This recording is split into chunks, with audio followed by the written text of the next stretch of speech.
I lost my mom to suicide, and here's a way that I've seen God's faithfulness through it. Despite how challenging this has been, I've been a Christian for 15 years. I gave my life to Christ at 21. My mom was very impactful on that decision for Christ. I share another video about that before this one. Today I want to focus on my mother and I reconciling about 6 months before she took her life. It was miraculous. She reached out to me and we just started talking from there. My mother and I were not good for each other. We had very toxic interactions in a relationship, and my mom was very quick to fly off the handle. So we didn't get along.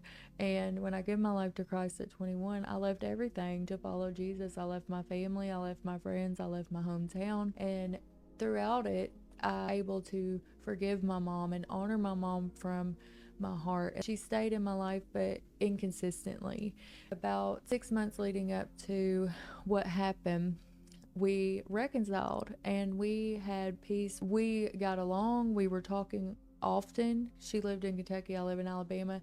She came down to visit, which was major for my mom. I went up and actually stayed at her house a couple weeks before this whole incident. My mom reaching out to me and us reconnecting was a miracle from the Lord, and I value and treasure it so much because I feel like I would be in a totally different mental space had I not had that time of reconciliation and peace. And that's why forgiveness is so important. My pastor at the time was preaching a sermon on reconciliation in relationships, just loving each other, and it was around Valentine's Day. He shared a testimony of how someone had answered the altar call. At the altar call, they received a text for the person they were answering the altar call for. Reconciliation in relationships matters to God. For all of that to happen, I believe it was God orchestrating and working it out for my good, because He gave me a precious 6 months with my mom that I value and treasure so much. I walked away from this situation just wishing that I'd love more and wondering, did I love enough? And there is a story in the Bible where a jailer is about to fall on his own sword, and the men cry out, "We're still here." He ends up getting saved, him and his house. So in retrospect, I wish I would have cried out more. We need to have that awareness while we're in it. I remember when we left that day, my mom put her arm around me. She was kind of clammy all over. You gotta know my mom. She's not a hugger. The first thing she told my husband was, "I hope he don't think I'm a hugger." And that's when they had met years and years and years ago. And she's just kind of that way, just totally matter of fact. But she hugged me and she gave me $40.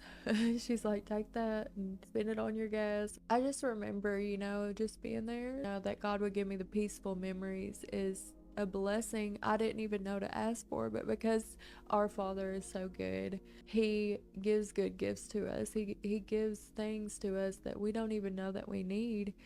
That breaks the hard places in me, that God would be so good to give me peace, to give me reconciliation, to give me moments with her that I'll cherish forever. That in my whole 35 years, because I'm 36 now, but I was 35 whenever she took her life.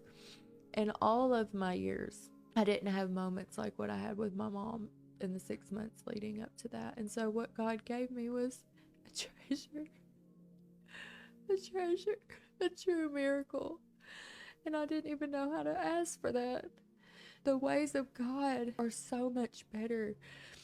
I was telling someone today, before I gave my life to Christ, in prostitution and drug addiction, I was always looking for love, but I did not know where to find it. I thought I had the real definition of it, but when I met Jesus, He redefined it for me and showed me what real love was and is.